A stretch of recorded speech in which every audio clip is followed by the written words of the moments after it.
Now, in this bed, the plants, they're getting established. So what you can do here, this is before I put the grass in. I'm gonna go in here and pack grass all around the plants, okay? A lot of people say, well, you're harvesting insects. Yeah, you are. You watch your plants.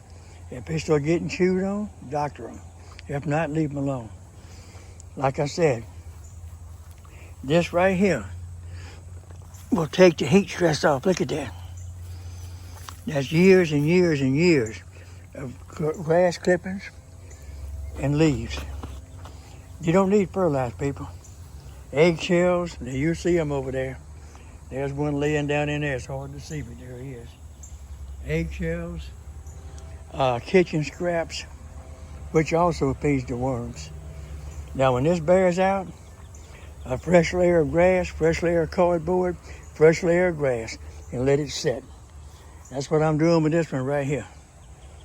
I'm fixing to load it down with grass and forget about it. The cardboard is just about gone.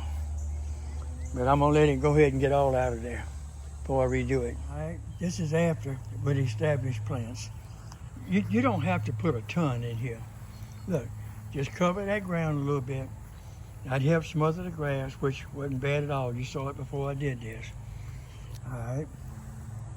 You can always come back the next time you cut grass and sprinkle a little more. And that's what I do, people. I do that continuously.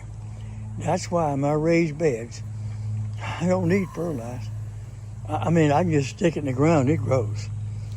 Yeah, all I'm doing here is I'm composting and fertilizing and feeding the worms and cooling my garden off at the same time. It's a one-hit trick to help lower heat stress. Sammy out there in his garden cutting his okra. This is what my garden looked like. The raised bed I just showed you. Can you This is believe the he's end cutting product. his okra with It's not scissors? rocket science, people. It Gotta works. love him.